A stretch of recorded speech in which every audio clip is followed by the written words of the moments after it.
Tackle J tonight. The lie to us, man. I like that boy. This is really the lie to us again. They're faking. They're all appearing like they were there for the man. Even the government were not there for him. But they got the nice stuff placed on their website. That's a shame.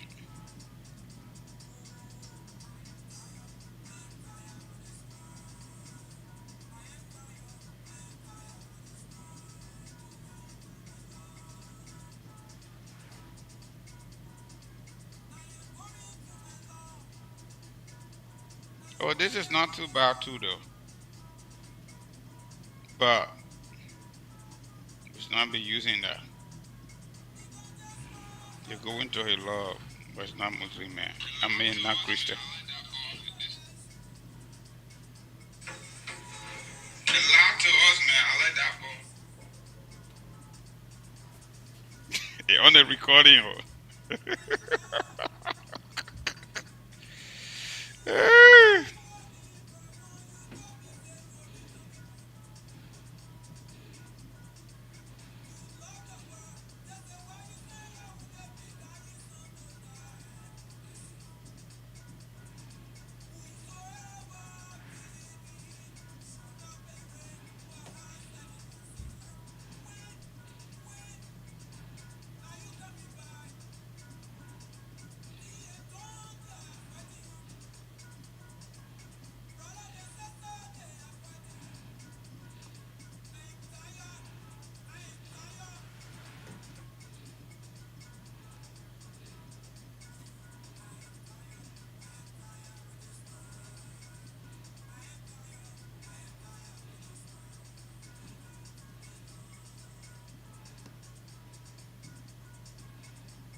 Maybe you need to increase the volume a little bit.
Something missing. DVD one high deception.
Morning. Reports from news media or yellow journalists that we don't have a powerful support base is false and misleading. People want to benefit from their resources. People want to have a fair share of the resources. People want to have a say in who governs them in the counties. Instead of appointing in Monrovia and imposing leaders over the people, they want to elect their own people who will account and answer to them. It is only in Liberia the president wants to have solid control over the people, so they therefore appoint leadership over them. This is wrong. We are in a modern area and we want to modernize our politics. No, I don't want to jump the gun. You know, that's my trump card. I hold my trump card.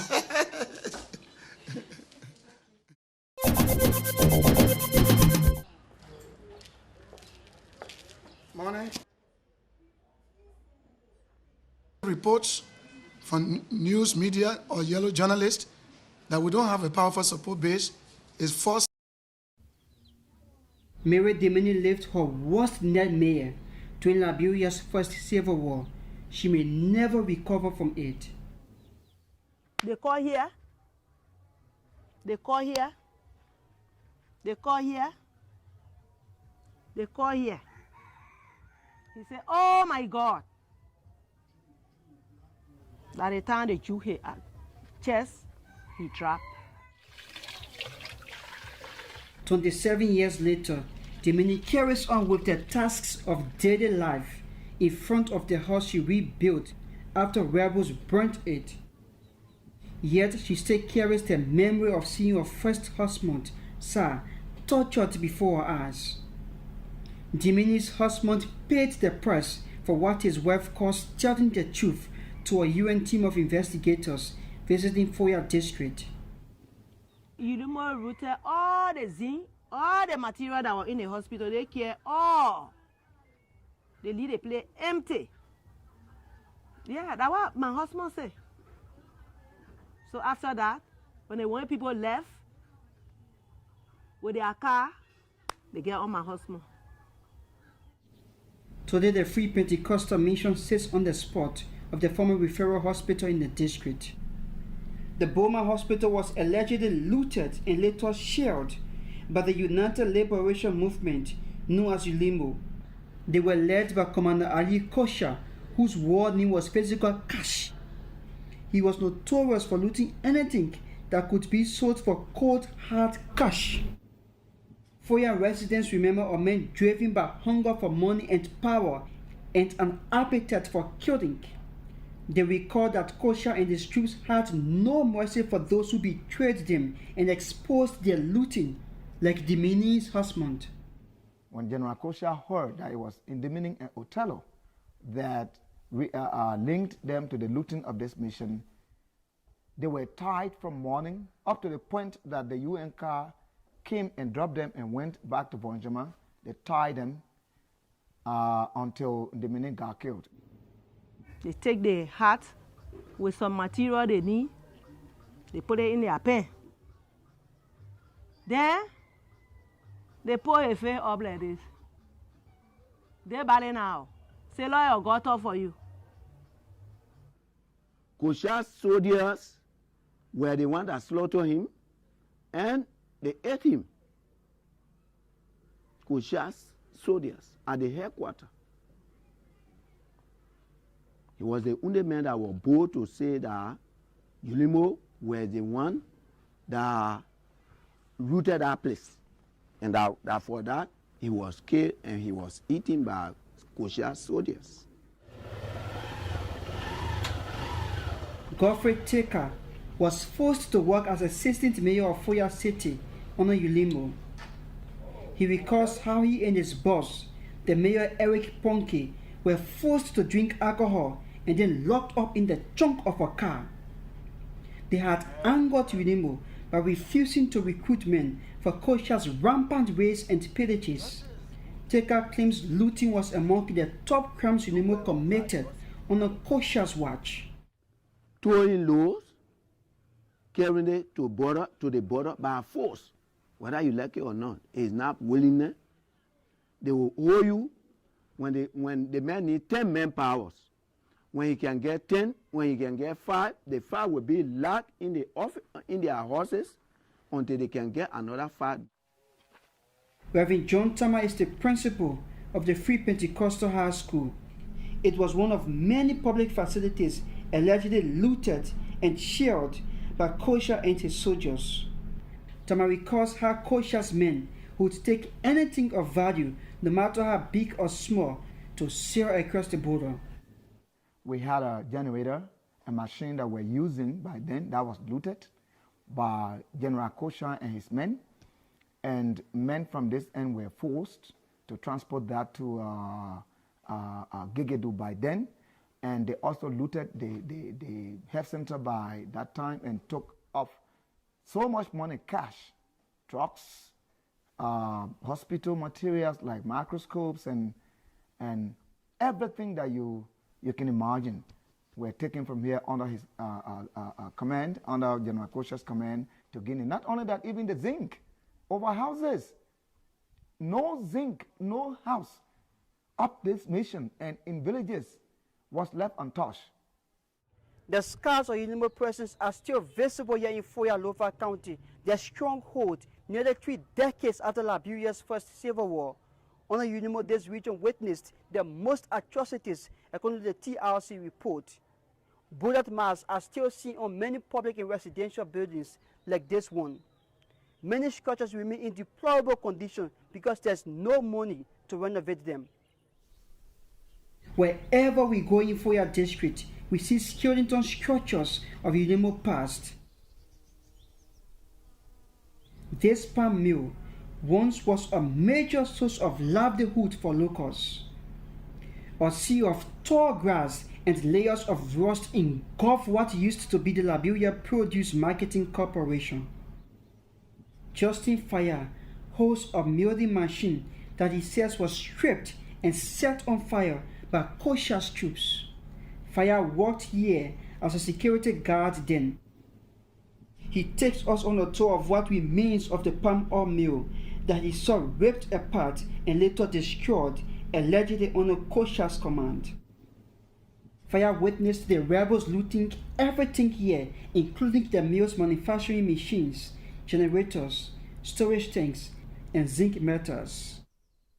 He used to like money, and one thing they used to do for their material thing, Martin Kromah, this and that, when they could ship it to Guinea. Foya recalls that the mill was once called Little America by locals for its beautiful setting and nighttime lights, but it became a hell on earth for workers. General Koshia used to have a team, used to force people, because we are all under, I can say, slave. So whatsoever they ask you to do, if you don't do it, you will be killed. Therefore, he used to have that team to force them to come and root here and then ship it to Guinea. Even the palm oil in the storage tanks was plundered. It was very, very painful for some of us that saw what happened here when General Koshia sent a team from Foya. They came, they looted everything here, and they used to ship it in cars. And the people that he was that were working here, that he sent, they used to cook food for them from Foya. They eat the whole day. They here, whole day, just looting materials, shipping it in cars. The 2 storage tanks stand empty now, but Foya tells us they were used as prisons for captives who were confined like trapped animals. Inside, the tanks are dark and hot and smelly and suffocating. It is hard to breathe. Many allegedly died here.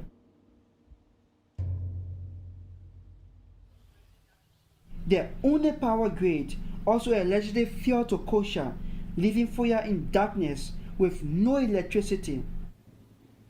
Abu Johnson was only 8 when UNIMO captured Foya from Chancellor's MPFL, the National Patriotic Front of Liberia, in June 1993.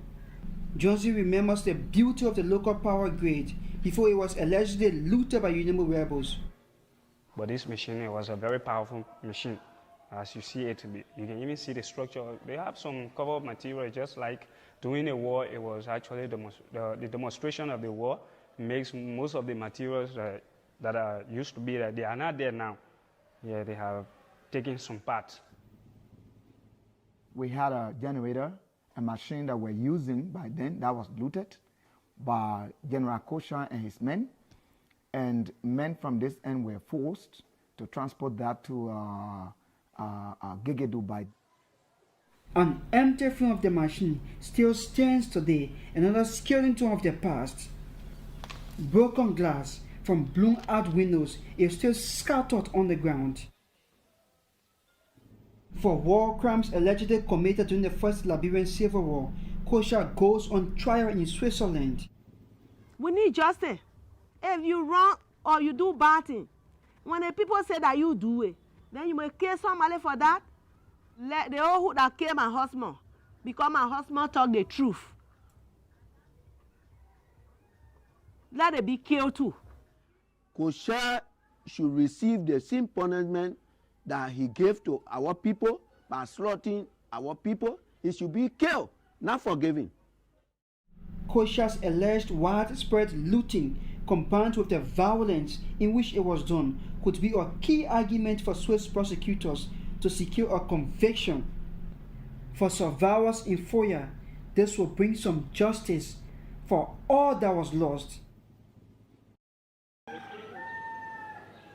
The Congoton residence of Kromah is quiet. No generals, no soldiers, no security searches before seeing the man fighter simply called by his first name, Ahaji. There are only a few people here protecting and providing services to Kromah. The once feared warlord led the UNIMO faction when the United Liberation Movement split in two. He now spends his life bedridden. Kromah was known for his forceful style of talking. Today he is calm as he answers a litany of questions about alleged human rights violations committed by him, Ulimo, and Ulimo K during Liberia's civil wars. The former rebel leader questions the credibility of the report by the Truth and Reconciliation Commission. Some people were not fair in reporting what they saw, in writing down what they saw. The TRC report was met with sharp criticism as soon as it was released in 2009. Ex-warlords accused of war crimes and even then-President Ellen Johnson Sirleaf questioned the constitutionality of the commission. They said they were not given due process as guaranteed in the 1986 Liberian Constitution. Amnesty International criticized the TRC for not publishing its policies on persecution, among others. A division within the commission hurt its reputation as well. Two commissioners, Per Bamboo and Sheikh Kafuma Kone, did not sign the final report. And two other commissioners, Reverend Gerard Common and Didi Dolopie, signed it with reservations. But John Stewart, one of the four commissioners who did sign the report, stands by its truthfulness. Of course it is. Because Mr. Kromah says it's not credible, it is credible. And his organization, Ulimo, is one of the notorious perpetrators that was recorded in the TRC report. Stewart says because the commission was not a court, they recommended prosecution for Kromah and others based on the preponderance of evidence, the standard used in civil cases, and not based on proof beyond a reasonable doubt, the standard for criminal trials. Kromah and other alleged perpetrators were given an opportunity to be heard. Kromah appeared before the commission in November 2009 and denied all the allegations against him and his group, which he simply called a resistance movement. He should face accountability. He should be made to account. UNIMO committed 11,564 war crimes, the fifth most atrocities during the Liberian civil wars, according to the TRC. When the group broke up into crime-dominated UNIMO J and Mandingo-dominated UNIMO K, Kromah's UNIMO K committed 6,079 war crimes, the fifth most recorded by the TRC. That means UNIMO K did not only commit more crimes than its UNIMO J rival, but also more than the Independent National Patriotic Front of Liberia, INPFL, and the Anti-Terrorist Unit, ATU. Kromah says it's time for the country to move on. He tells us that he himself is a victim of the wars and lost his family too. Kromah claims his aunt was dumped into a drum of boiling oil while the head of her daughter was chopped off. So I go around looking for somebody to cut their hair off too, because I was done to my aunt and her little daughter. Stewart insists the justification by Kromah, who seems to have suffered a stroke, is unjustified to avoid prosecution. I don't think illness is any bar to accountability. Pro-war crimes court campaigner Hassan Bideti shares Stewart's view. It is important that every accused individual goes through the legal process. And it is also, in my mind, very important for those who are making the accusation to have the opportunity to face the individual they're accusing in court, face to face. Bideti says Liberia cannot move forward without correcting the errors of its past. I don't think that the lives of 250,000 innocent people should go in vain. If you do not hold people accountable because they did something wrong, other people are going to follow suit. Even on his sick bed, Kromah remains defiant about his role and that of his troops during the historic violent conflict. I told my soldiers, your main objective is to convert your enemy into a civilian. I'll never forget that. The Foya administration has yet to take a definitive position on establishing a war crimes court. The president says the court is not a priority for now because his administration has just come to power and is overwhelmed by many development challenges. There is pressure nationally and internationally for the tribunal. Over 50 members of the Liberian House of Representatives have signed a resolution for it. The U.S. House of Representatives has also drafted a resolution to support Liberia in setting up the court as well as implementing the TRC recommendations. And the United Nations Human Rights Committee has given Liberia a deadline of this July to make a clear commitment to addressing its wartime crimes. It's unclear what will happen should the Weah administration fail to do so. What is clear is that many Liberians are angry at the failure of ex-generals to express remorse and to apologize for their actions during the wars. They are calling for justice. Asked about the issue several times, Kromah provided this response. Remorse has to come in a consciousness of every human being. You do something that you didn't mean to do, and you have to say, I'm sorry. This report was a collaboration of new narratives as part of the West Africa Justice Reporting Project. I'm Anthony Stevens reporting. What you using? That's why I'm asking. Who really? I saw some reporters here yesterday. One of the editors from the Wartime. He came and hugged me here. I would really be interested in that particular paper. That talking about somebody Ulimo taking hemo-intestine. Don't do what with hemo-intestine? Where do grotesque stories come from? We know the propaganda base that was in Monrovia here. Human beings being killed here, there. When you ask them to follow up, they can't give you the real source. So I would really be happy to see that reporter in the newspaper in town here, in your custody, Massa. Okay. You know? And let me tell you something about the BBC.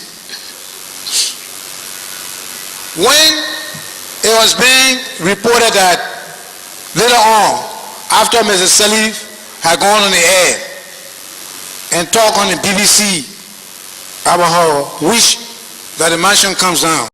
Next, you mentioned that Ulimbo came in as the next phase after the Sierra Leone experience, and Ulimbo's motivation was more to come and help deal with the problems that have been carried out against the Madingo people. So I'm trying to understand from you, what was the real motivation for Ulimbo being formed? Was it more to revenge what had been done, or was it more to protect against the future continuation of what had been done, particularly when one considers the Bakadu massacre, etc.? Factual errors. You made some statements that are not factual. I didn't say. No, I'm asking a question. Okay, I'm sorry. Yeah, I know, but you laid a premise. Mm-hmm. First of all, Ulimo was never organized in Liberia. Mm-hmm. The government of President Momo didn't know us as Ulimo. Okay. But we knew ourselves as Ulimo when we organized to fight alongside the Sierra Leone soldiers. One. Number two, this was not a Madingo fight. As a matter of fact, in Sierra Leone, you probably have more clans, many guilds, a lot of our boys, Mendes, Peles, different tribes. So it was not a Madingo organization. Neither was it to come and revenge for Madingo people. No. No. We were not targeting people. When I saw Charles Bromsky in Conakry, and he introduced himself as one of the hierarchies of the MPFL, and he had this document in his hand, lobbying for sanctions not to be imposed on the MPFL, and asking, what are you saying about those people behind the line who are suffering there, who are being killed? What kind of lobbying are you carrying on? You've come here to stop people from imposing sanctions on Taylor. Don't you know that's one of the best ways? Instead of fighting him, but the ECOMOG is there, yes, but an added sanction of economic sanctions and other things, wouldn't those steps make it faster and quicker for him to give up? And you come in here, you think we are fools to join you so that our enemy who is doing bad things to us can be freed and relieved from sanctions? I remember that they had a white shirt, short white sleeve shirt. in Siaka Touré's office there in Conakry, have some shipping agency. And he wanted us to convince ourselves. And some people came to me and said, look, why don't we report this man to the gendarmerie? We wouldn't even tell the big people here. But let them catch him, whip him, and anything they can do with him because he's our enemy. There's a Congo man here, and a child server people. And he said he's a hierarchy. I said, no. The man knew you were here. He didn't think that you would harm him. So why would you want to conspire to do bad things, bodily harm to him, especially asking a whole government agency to do something bad to somebody illegal? I said, no. Tell him what you had to tell him and let him go. We were not targeting, the Madingos were not targeting anybody besides not being the only group. And I told you here also that I was in Conakry just about the time this formation started, that a Gil Minor friend of mine called from Monrovia and said that he wanted to go to America, he wanted to pass through Conakry, and whether I could pick him up. I said, of course, you can come. But he was very brave, but he believed in our friendship and in me as an individual. So we picked him up at the airport and brought him to my house. And my family wasn't there. So he and I started talking in my room. 2 o'clock in the morning, we're still there. And then big knock on my door. The boys came and said, we want to see you quickly. I came outside and said, you don't understand that man's a minor Gil man? That's a serious robber to send here to take care of you. And you got him in your bedroom. I said, no, man, this man's my friend. They said, we're not sleeping. Anything, just knock something in the room. Anyway, the next day, this guy, I carried him to the airport, and he went to the United States. So you can comfortably conclude that if I hadn't helped Joseph Cotto, he wouldn't have been Dr. Cotto today. Next, you mentioned that your limbo came in as the next phase after the Sierra Leone experience. Let me welcome my friend and brother, Francis. Francis, how you doing? I'm doing okay, man. I'm doing all right. I've been done with the call. I first and foremost want to be grateful to God for at least restoring my health a little bit, much better now. I think you can hear from my voice. I want to apologize to our audience. And while I was done, was also my birthday. I want to take this time to sincerely say to everybody, thank you.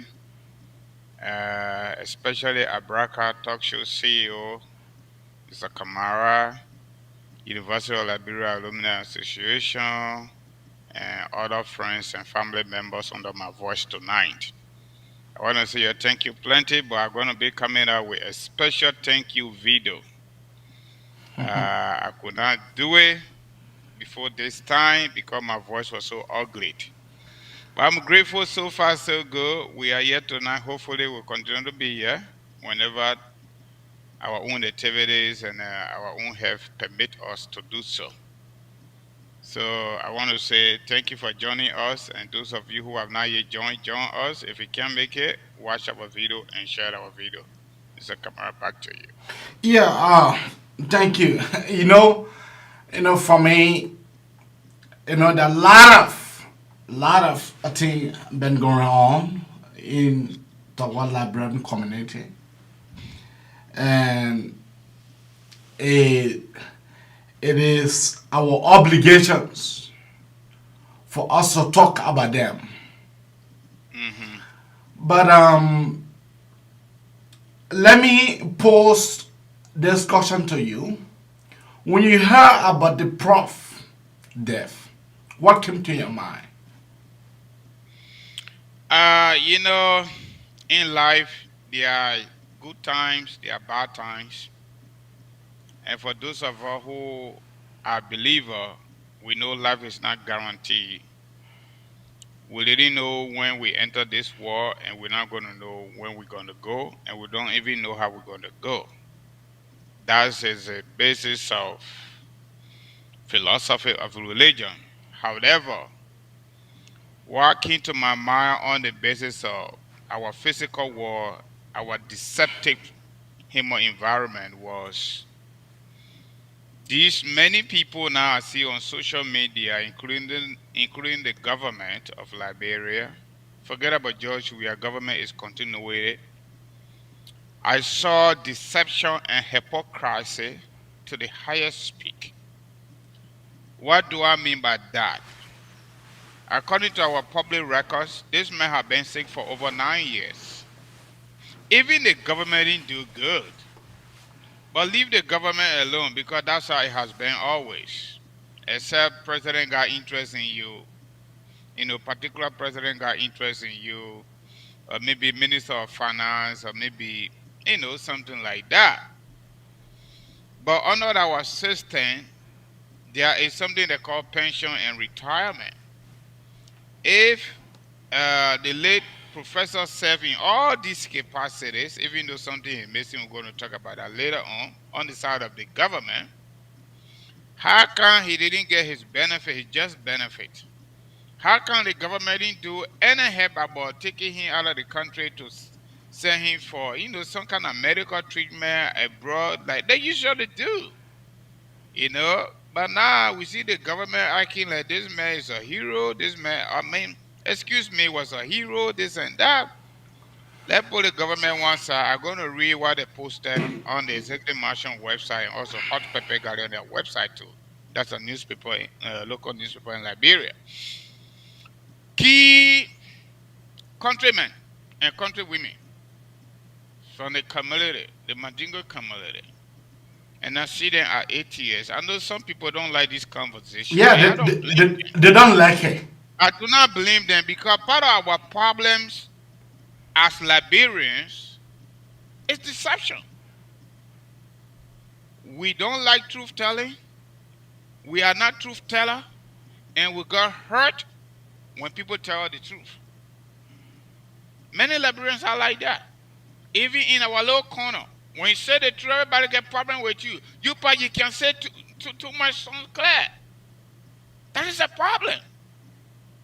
And the disappointment again to the people we call Mandingo people. My people, whether you like it or not, this is history. Okay, we got written and we got verbal or oral history. We learn it in our elementary school. If you ain't learn it, it's on you.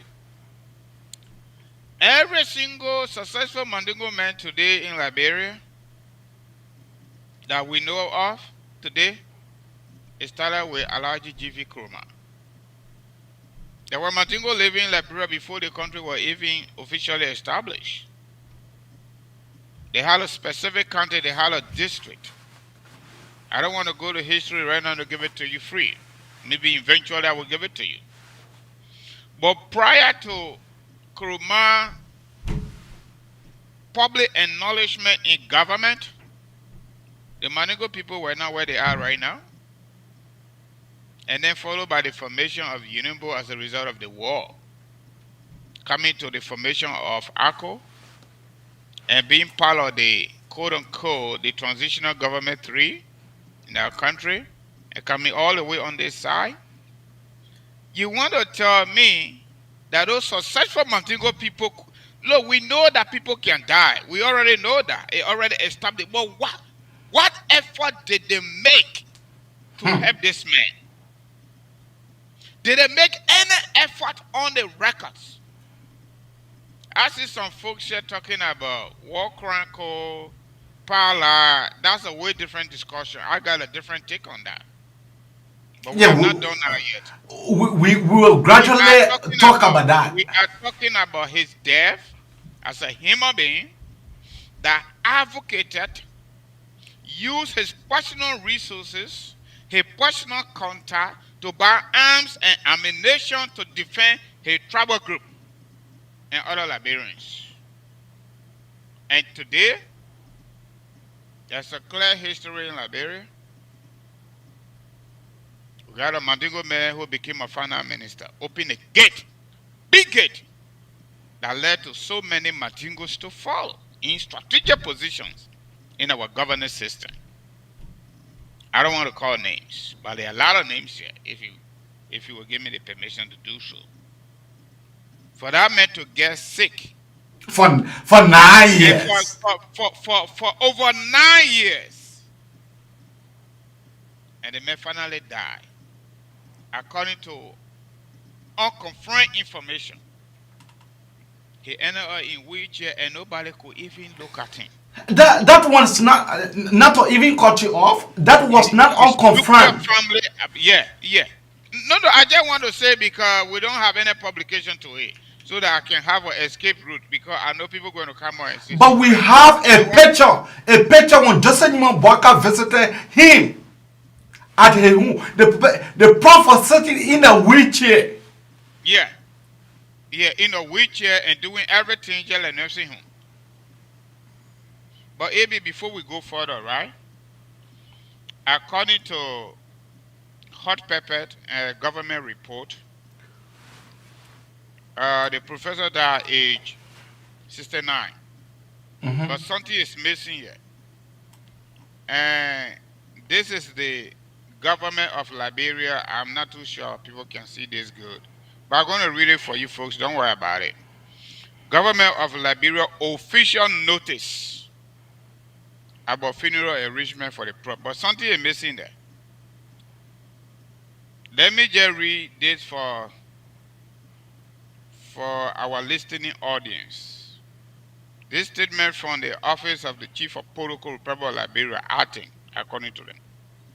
The Office of the Chief of Protocol, Republic of Liberia, announced the funeral arrangement for the late His Excellency Ambassador Professor Alhaji G.V. Kromah, former Vice Chairman, Council of State, Republic of Liberia, former members of the Liberian National Transitional Government, LNTG 3, Republic of Liberia, former Minister of Information, Cultural Affairs and Tourism, Republic of Liberia, former Director General, Liberia Broadcasting System, former member of the Board of Trustees, University of Liberia, former Standard Bearer, All Liberian Coalition Party, ACO, and former President Marty Barrow, that's a sport association, and then veteran, progressive, eluded, ideologue, accomplished politician, organizer, astute, disciplinarian, humanitarian, educator, divine Muslim, a dedicated and distinguished statesman, Republic of Liberia. Oh my God. What a meeting. Something missing here. So that go further to say Wednesday, January 19, 2022. This is government of Liberia talking, okay? I'm just reading for you guys. The book of condolence for the late His Excellency Ambassador Professor G.V. Kromah will be open at the Anthony Thomas Stadium, commencing at 8 o'clock. All right, let me leave the other stuff and come down here. So let's leave this one, everything already up there. If somebody was that nice, the government of Liberia skillfully narrated this story. It's on the Executive Mansion website. Hot Pepper newspaper, local newspaper in Liberia got it on their website. You can go there and read the rest. But something they left out. They left out his leadership and the formation of United Liberation Movement for Democracy in Liberia. UNIMBO for sure. They left that out. And that is a problem. The story becomes distracted. In life, it's good for us to admit to our wrongdoing and to admit to our good doing. If somebody is telling our story, they should tell our story in total. You can hear Kromah speaking when he went to TRC with confident, with justifiable reason his participation in the war. And not to cut you off. I'm not cutting your AB, not only for the defense of the Mandingo people, but for the conversions of people he referred to as his enemy and the enemies of Liberia to good human beings. That's what he said. Why will you mention about all the other things, but you leave out the formation he as a founder of UNIMBO and also him as the former leader of the fund UNIMBO? Why you leave that out? And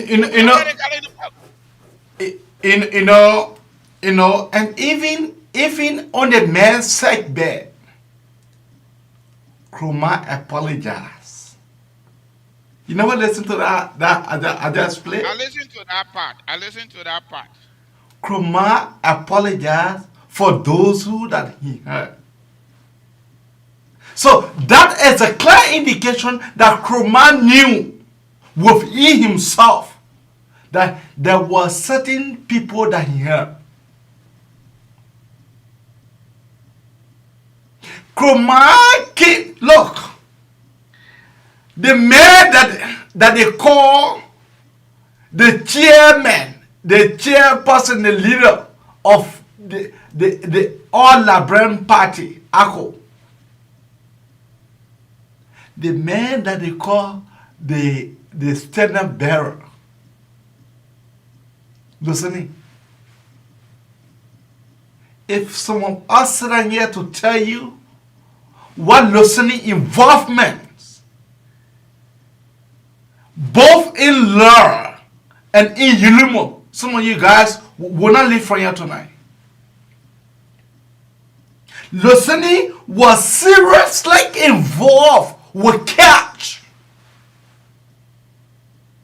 That I can say without any itching. The man was purely investing financially into law. That is the reason why when law came, the foreign minister was given to law and then they appointed him.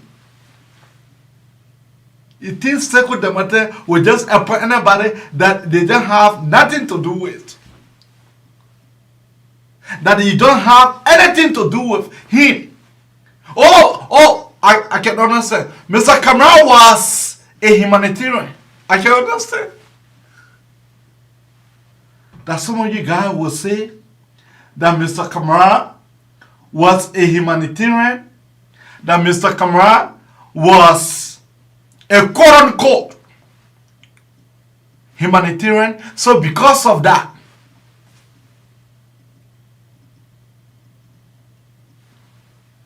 Mr. Kromah, Sekou Damate appointed him.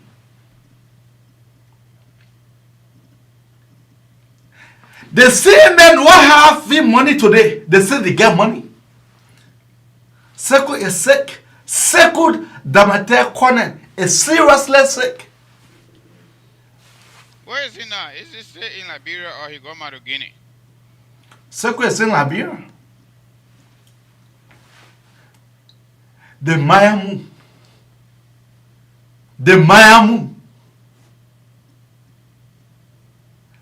the Asanbelete,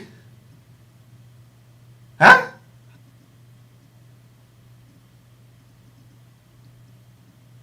If we were to name those people, we will not live right. Even the former finance minister.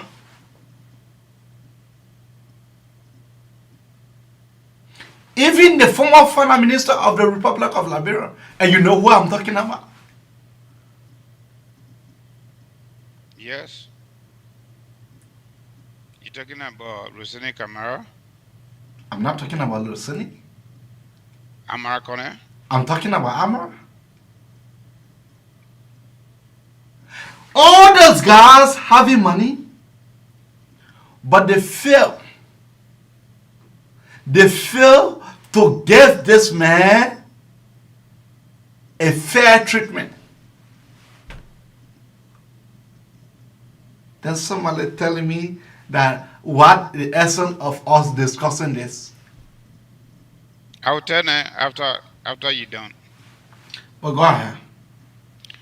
Yeah, it be Liberia got problem, and If you keep quiet, they have problem with you. If you talk, they have problem with you, especially when you're talking the truth. But all I can say is this is our own way of contribution to our country.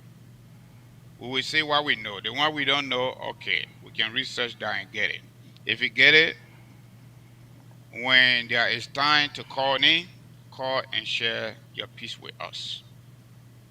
But it is always a good thing to tell our story, especially history.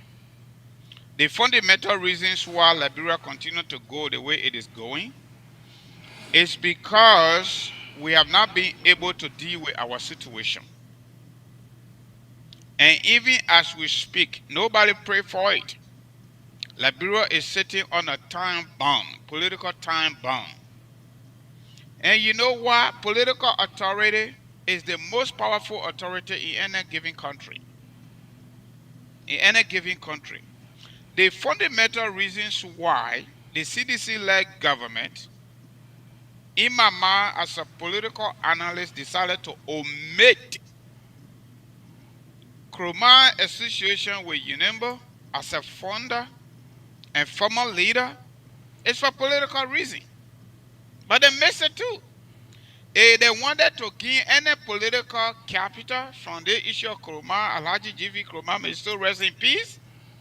The fact that they took over when Kromah was already sick, the CDC-led government through the office of the president will have taken Kromah out of that country and sent him abroad to help him. Then they will have scored huge political capital on that. But for Kromah to die after serving Liberia, let's leave the war issue yet. Let's leave that. I want to put that one side. We'll have different conversation about that. For somebody to offer their skills, for somebody to offer their knowledge, for somebody to offer their time, for somebody to offer their family to a single country, from football association or sport association to Director General, Liberia Broadcasting System, the government-run radio station, to Minister of Information, Cultural Affairs and Tourism, Ambassador at large, recent position, and also educator, University of Liberia, and board member of the University of Liberia Board of Trustees, and you name it. You want to tell me all these places Kromah work at the end of the day could not be pension, could not have any retirement from the government? This is why, this is what we refer to high level of hypocrisy and fake life in our country, at all levels of our country, our government and our nation. Now they are coming to show up that they're giving him respect. Oh, yeah. What kind of respect is that? We have a saying in Liberia that give me my flower when I'm alive. How come you didn't get a man his flower when he was alive until he kicked the bucket? How come you didn't get a man his flower until he kicked his bucket? If I'm in my dying bed, call me down, you didn't even give me any advice to go get lamb, and you knew that I could get lamb to get me better, to get my voice clear, to drink some ginger, but you sitting there in your corner, you pray for me to die. If I die, you will die too. Simple as that. You will die because I'll come after you. I will come after you. For you to see these multitudes of people to a point where they could not even host Kromah book or condolence, whatever you call it, or funeral rite, a satanic pavilion, or maybe a city hall, they got to go to ATS. They got to go to ATS. The Islamic community, the government of Liberia, the Mandingo people, they are all fake people. I say it for free. All of you people are fake people. And you all need to seek forgiveness for even going around this man's body. And that is the reasons why our country can't go anywhere. And you know the funny part? The car that the people get in, the people were getting in to go to that man's funeral at his house. The car refused to start. I will play you that clip. That way, maybe the main spirit got it that way. For example, the lay young blood, Representative Muna Peno young blood. Muna Peno was flew to India. Oh. Eugene Farapaka was flew to India. Both of them still die because God called for their time on the basis of my faith. I don't want you to question me. Muna Peno came to America, yes, she got better a little bit. And many of us, those of us that were opportune to talk to her before her death, before she returned, we advised her to stay. Oh. And she said she was going home to serve her CDC-led government. And when she got there, even in Parliament, when she went back, or to session, just from the camera, you could see that she was not well. Okay. Let us tell me. Let us play you. Any assistance from anybody. Yeah. That could have secure his life a little more. A little more. There are people in government today. There are people still living in Liberia that were alongside with the late professor. That the man even thought. Okay. People like Ellen stay alive. The man thought Estella Liberty just the other day have to send somebody to the Prof house with a token to appreciate him for his knowledge that he putting the Director General today to LBA. Estella Liberty. She did that out of her own will. But let us be prepared to play you. The car stopped. But it be just especially the last two positions. The last two positions, in fact, altogether three. They men were actively teaching at University of Liberia, Mass Communication Department. And he was also a member of the Board of Trustees.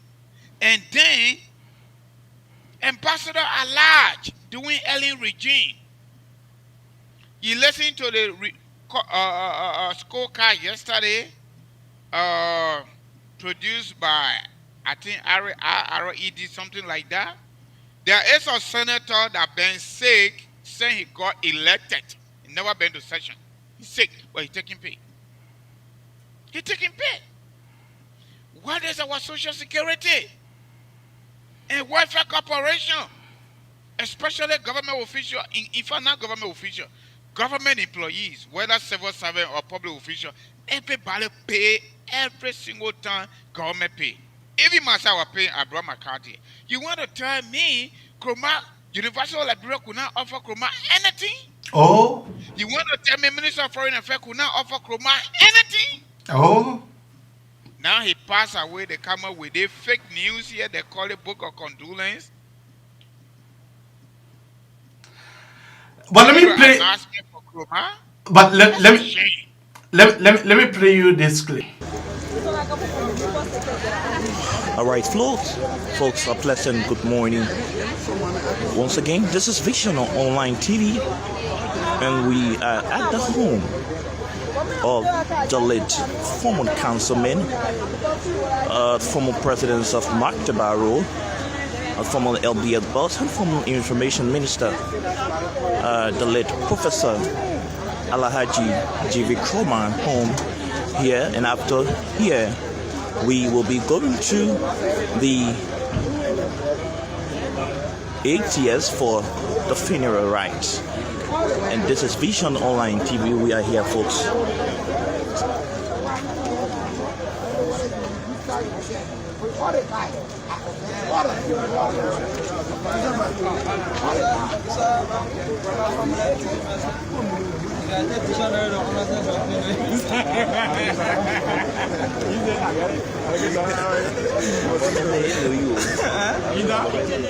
Can you imagine the car?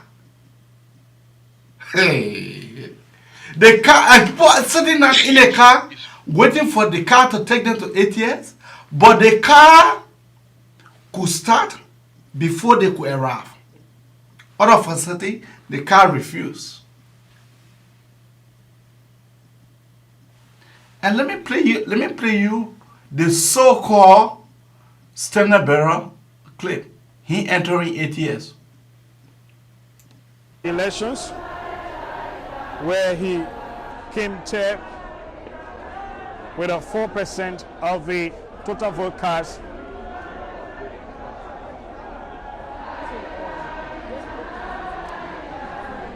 Of the total vote cast. Then in 2004 again he contested. At this time he got 2% of the vote. Then in 2014 he decided to go back to his home, Lofa County, where he contested for the senatorial position, but he lost. Thereafter, Kromah had been a state man, been very moderate when it comes to the Liberian politics.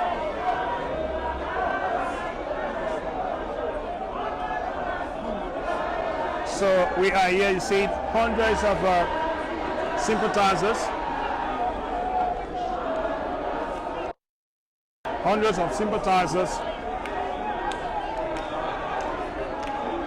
have come. G. Iman and the head of the political leader of the Lieutenant Kamara, that is the All Liberian Coalition Party, has just arrived here. And in 1990, Professor Alhaji Kromah fled to neighboring country, Guinea, where he worked with international organization, and later on his attention was drawn to the civil crisis in Liberia, where his tribal men were considered to be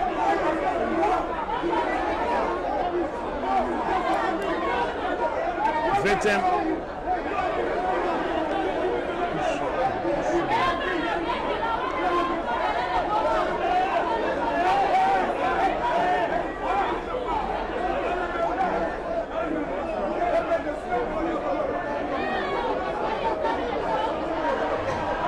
So the Lieutenant Kamara, political leader of ACO, arriving here as well. And we see the casket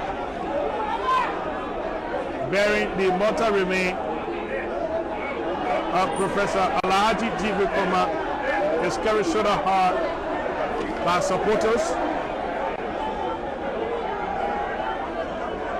So there you see the casket is being covered with the Liberian flag as a symbol of a statesmanship for his country, Liberia. So we are here, Spawn TV Live, bringing you this live coverage of the former chairperson of the Council of State, Professor Alhaji Kromah, and his remaining is carried shoulder high. His remaining is carried shoulder high by sympathizers. And here we also see some officials of government. Some officials of government.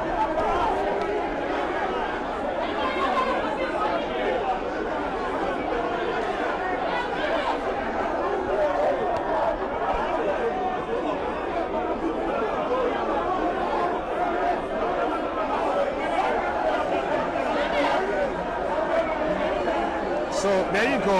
Very, very. And you can see that it is used. So we also see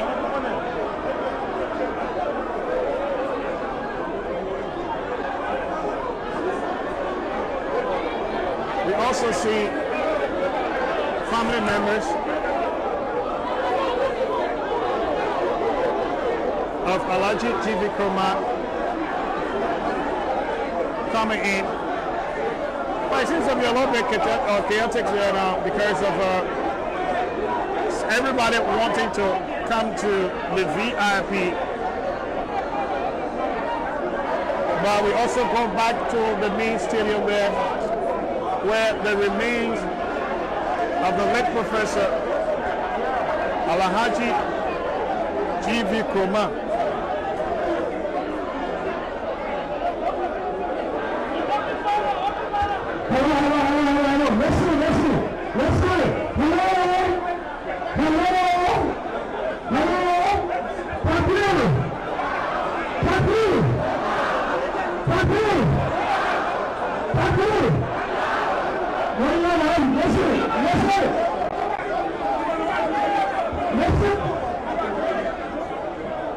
And the argument going on there. I also see former 1 or 2 of the Republic of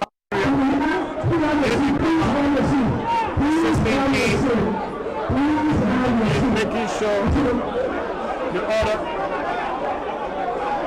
with an officer of the AFL as well, helping to direct the family to have a seat at the VIP.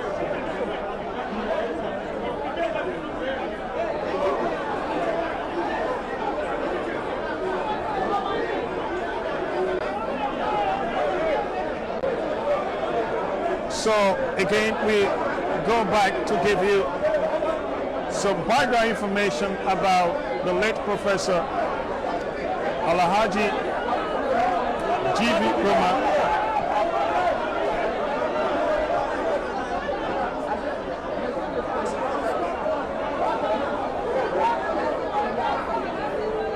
The late Professor Alhaji Kromah, nicknamed Fakoli Tambo, was born on February 11. And then we've seen as well. Now take our first caller. Caller, what is your name and where are you calling her from? Okay, we lost that caller. Yeah, so, listening atine ba mafia. Okay.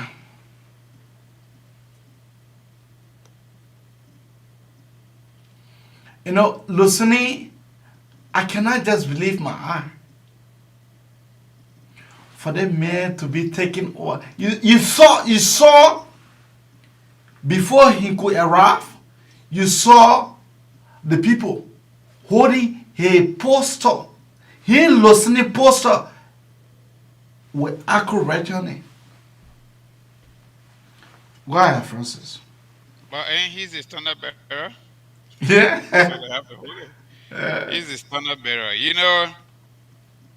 There are a lot of people who just like the crowd and they take advantage of every little opportunity.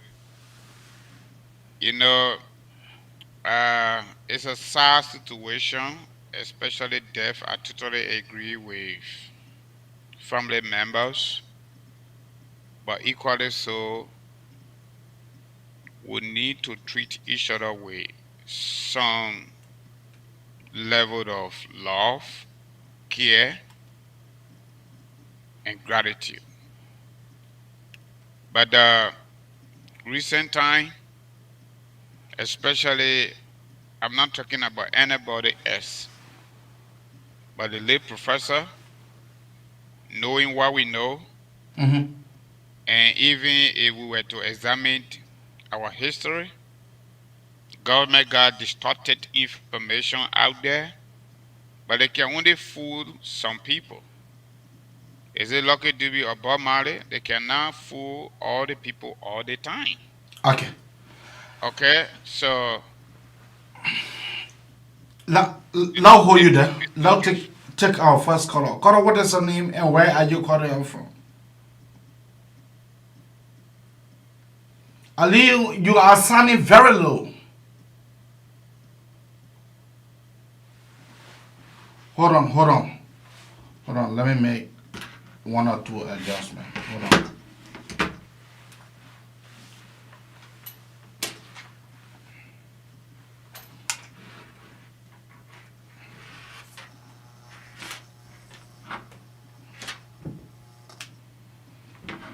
Hello? Yeah, it's much better. Go ahead.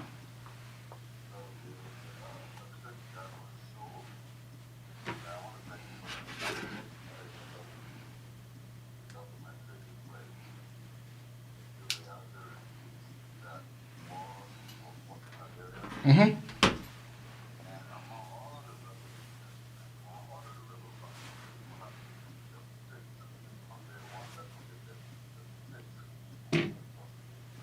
Mm-hmm.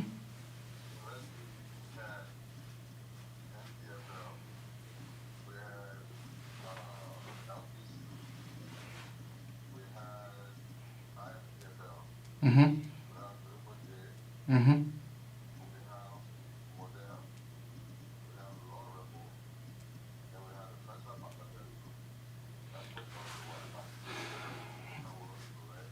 Yeah, but Laura and Model were not fought in the same time that Alaji that Yulimo fought. So that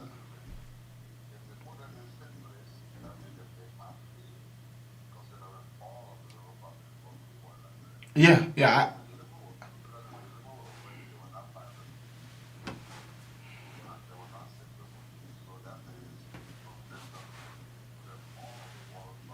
Mm-hmm. Mm-hmm.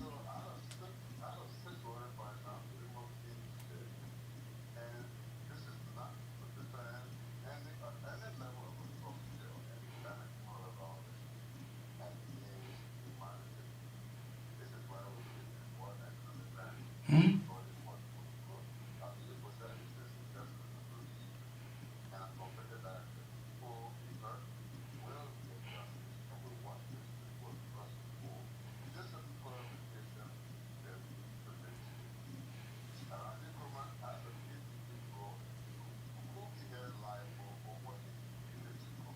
Mm-hmm.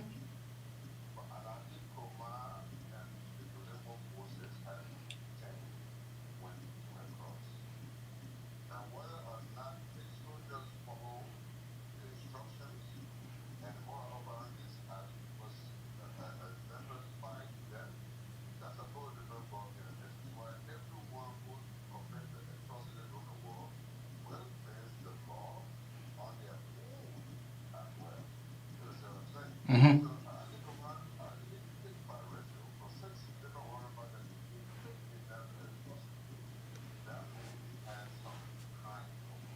Yes.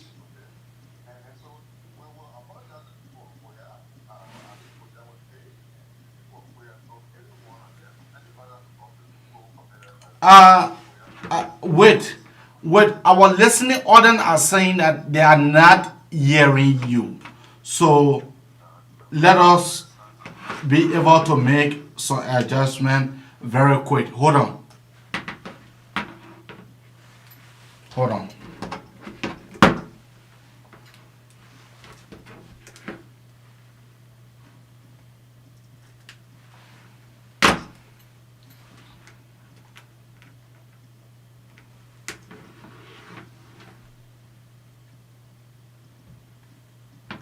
Go ahead.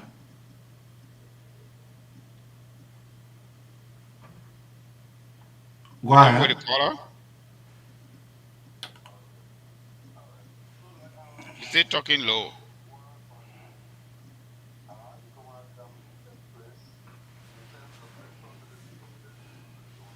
Mm-hmm.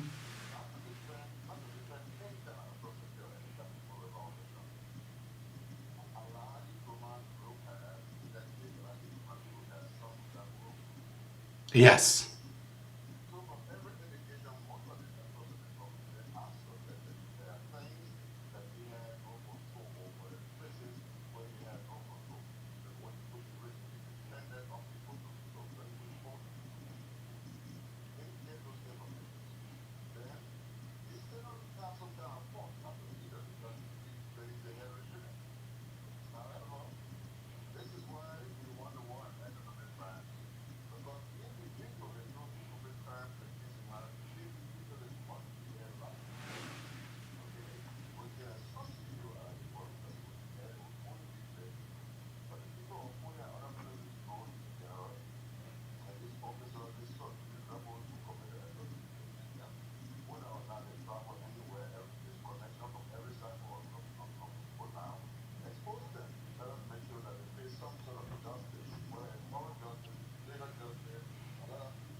I think, I think, I think our audience are saying that you have to call back because your, yeah, please go out and call back.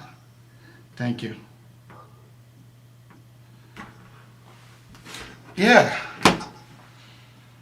So, so you can keep your call coming on 267 938 2801 or 215 266 6509.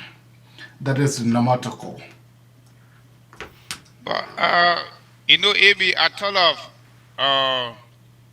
talking about something and I almost forgot, but somebody just made a comment about it. Dr. Vamba Kane also passed away a few weeks ago, if not a month. You remember? Wow. He was executive member of LER, and he was also teaching at University of Liberia Medical College. And before I came to the United States, he was working for SOS Clinic.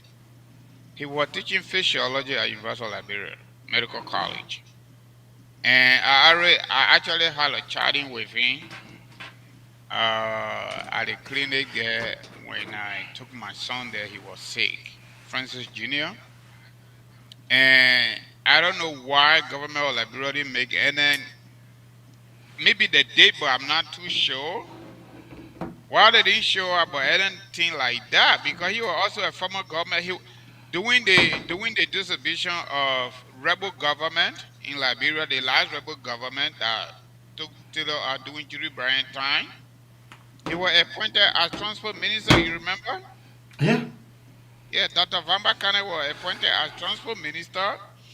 And there was this conversation in Liberia, political conversation that the man was misplaced. I said, but why are you talking about misplacement?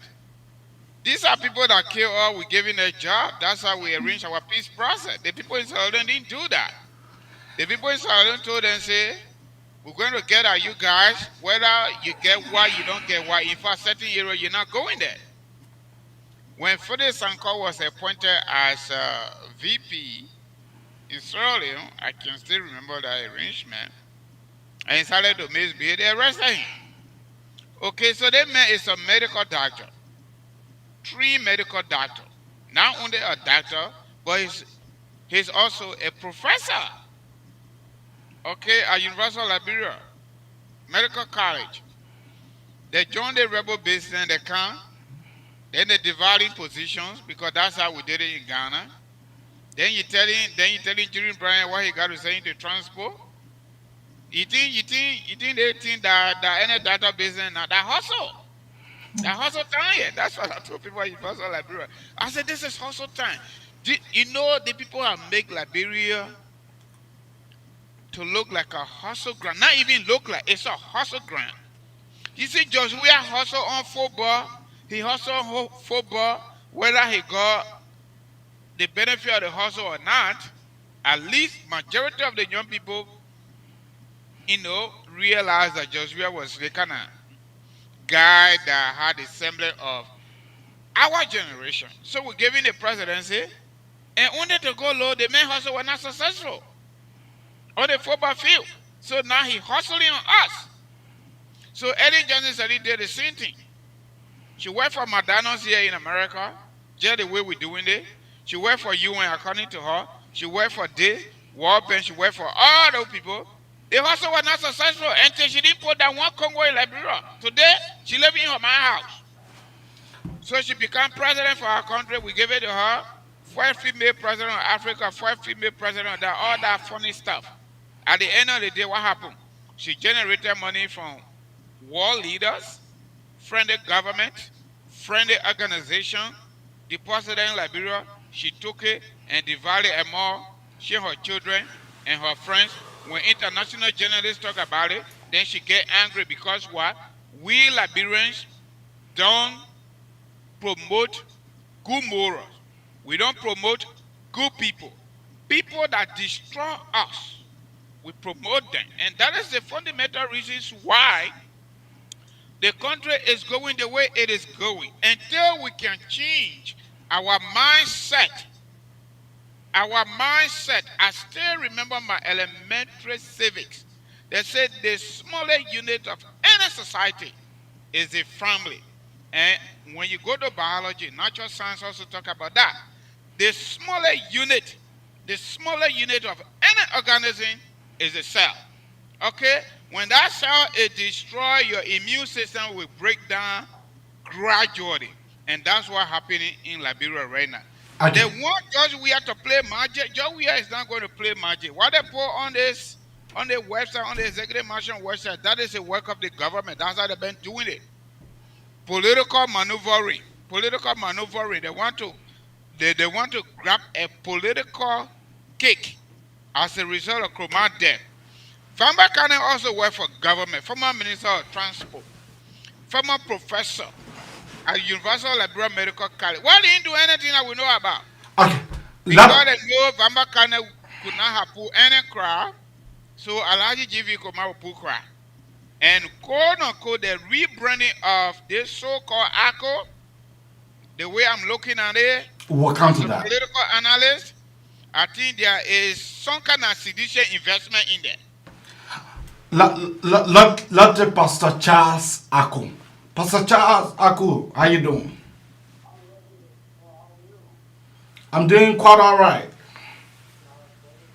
All the callers are talking very low today. Probably you need to do some adjustment. Pastor Charles Aku, you are coming in very low. You are coming very low. Can you change your location, please? Yeah, I hearing you.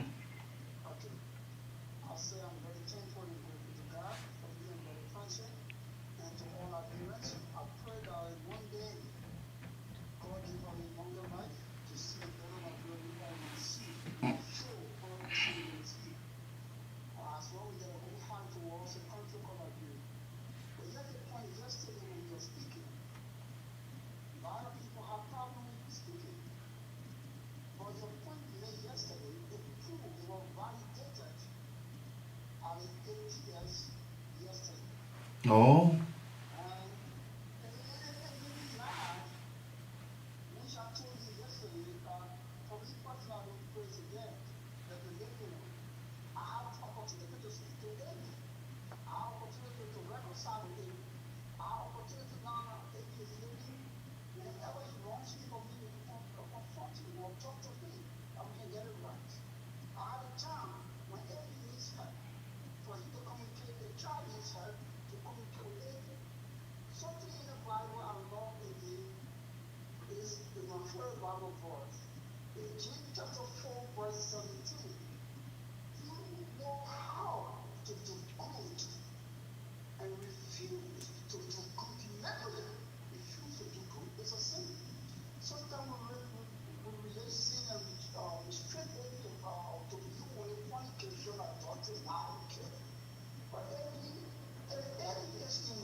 Okay. Thank you.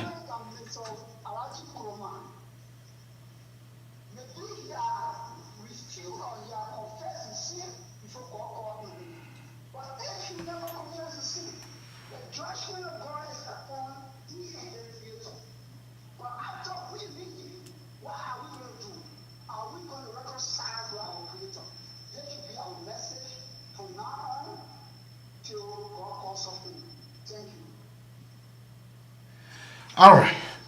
Thank you. If you are getting our caller, please give us a thumbs up. I am hearing him clearly. Okay. So we're good.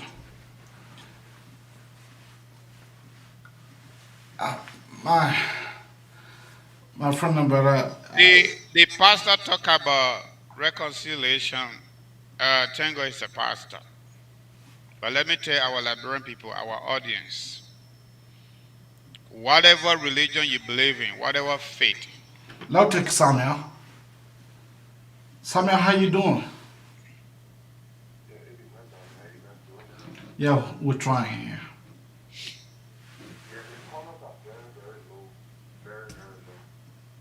Yeah, but it's okay now.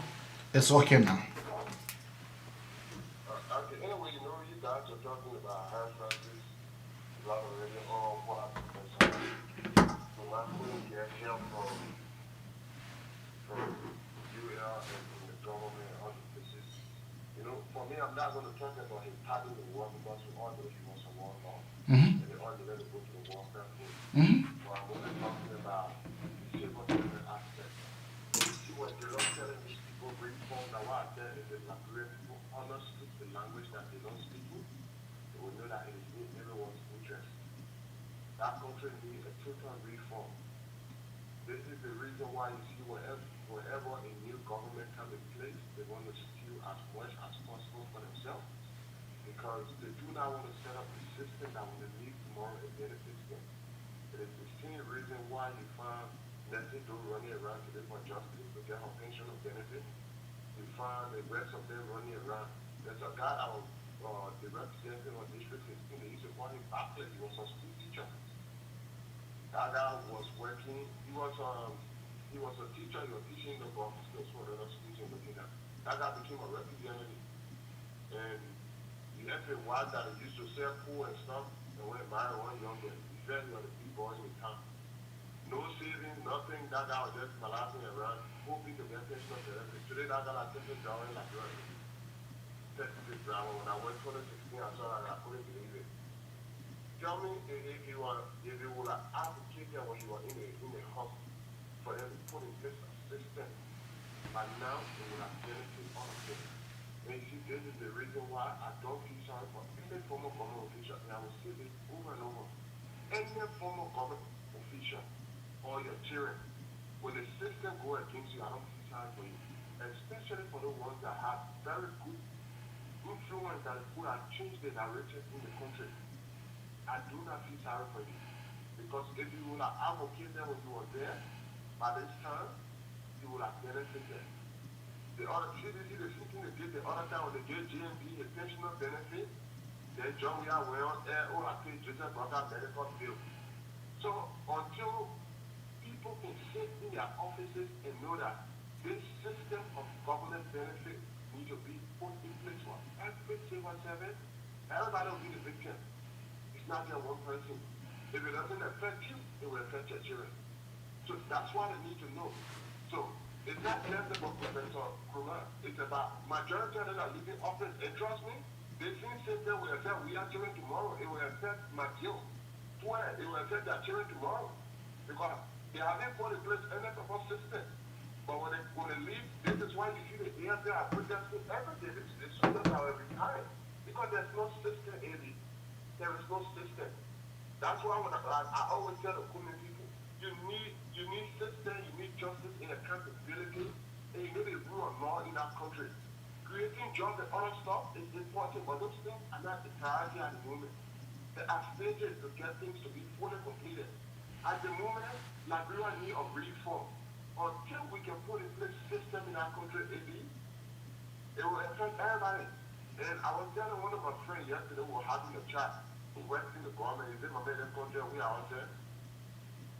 We know now, everybody just catching people that know the way they say the country, that elephant may have the country when you say, you see, even you are saying that you need to change that mentality. That it is your elephant meat. Because once you say that elephant meat, my brother, the very moment you go close to that elephant, you won't cut the biggest chunk you can carry, and that will be it. So what do you expect the next person coming when they see you cutting that big chunk? They'll come and cut there. You have to make sure when you have the opportunity, do the little you can that will benefit everybody. So what Professor Kromah going through is not going to stop with him until we can put in place system. It's not going to stop with him. It is going to continue. There's a high possibility, even the judge, the judge we have there could be a victim of it tomorrow, even the Joel, even the how you call it, Senate project, even the overseers. When last I did all the people that serve in these positions before getting that just benefit when they retire. In the country, people feel happy to go into retirement. Like brown government, they won't stay there until they die in the position or they can no longer walk or crawl or sit down. Because what? There's no system. There's nothing after work. So, my brother, it's a long road for us, man. But I hope our people can understand the system to be able to benefit everybody. Thanks for the time. Thank you. Your parting statement. Yeah, I just want to say, like, thanks to our audience for joining us and for sharing. But my people, Liberia is all we got. Computer language call for garbage in and garbage out. What we put in, that's what we get back. But the issue of trap and the issue of hypocrisy is not going to help us. And if you are a Christian or you are a Muslim or you are a Hindus or Jews or whatever you are, the Holy Bible says there will be no reconciliation, there will be no forgiveness without repentance. Okay. Every single forgiveness is predicated upon repentance. Until we, as a people, the government of Liberia, it could be just real government or future government, until we can handle the issue of accountability and impunity, Liberia is going to remain where it is. Until we can put in place principles of laws, principles of regulations, and rule of law that all people, based on what we got written in our constitution, all people are equal before the law. Okay. Until Judge Weah can be checked up by the Speaker of the House or the Chief Justice or the police, until that can happen, or minister of government can follow the law, or we can put in place a system that when child is born in Liberia today, before man leave the hospital or clinic, their birth certificate will be prepared and we follow them a week or two after birth.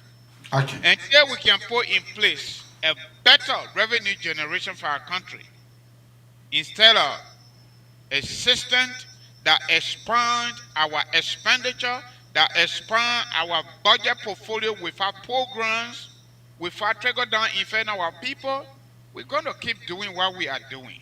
And nobody is saying that we have not made some progress. Kromah didn't make some progress. We are making our own progress doing this technological war, technological century. We need to do better.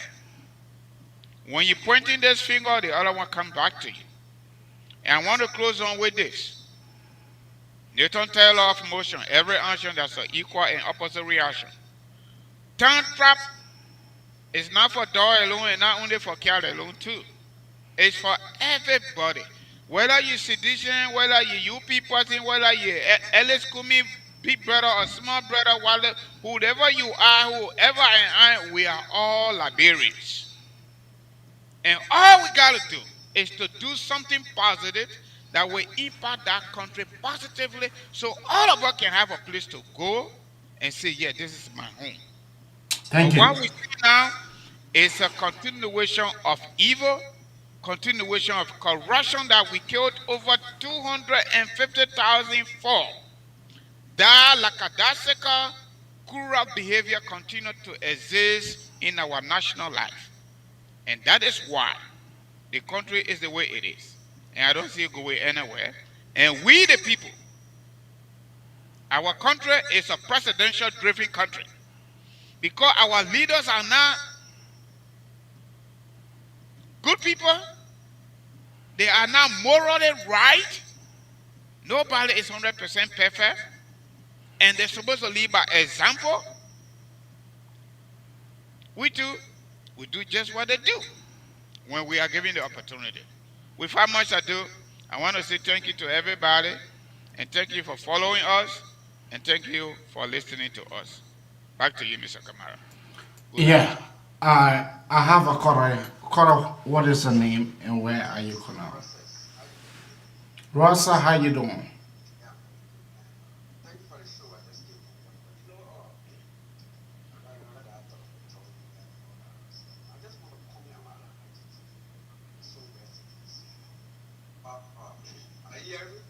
Yeah, you're live. Yeah, the case of Kromah is a very, they are it's a big one. I think Kromah did what he had to do. I'm not trying to justify anything. Of course, normally, that's very big. Just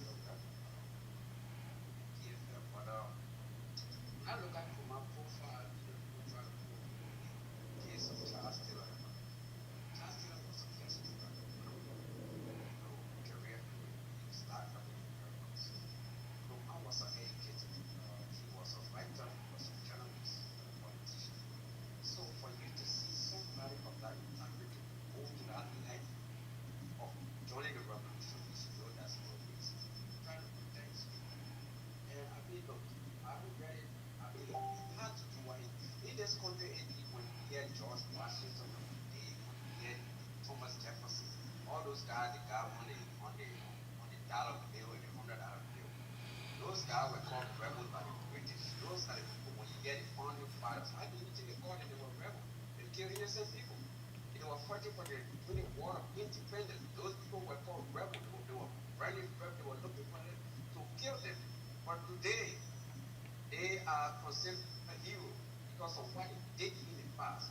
These are the people from Wiki and myself. They fought against the British to gain their independence. That's why you see some of us in the United States. So I think Kromah case really so rest in peace. I think people should create hope for forgiveness. His own people say, oh, why the man never got persecuted? He died. Well, I mean, what are you going to do? You got to leave the victim. The Bible says, leave the riches of the Lord to God. It is God that is George. Kromah, he confessed to Allah before his death. He don't know people's personal life. So you cannot judge him. So that's just my point. I mean, let a man so rest his peace. People should leave this vengeance thing and, just focus on reconciliation like the Lord to say, people should just get along. He's gone, he's gone. That's just my point. Thank you. Thank you. On that note, that's how I would like to come to the very, very end of the magnificent Abraka Talk Show.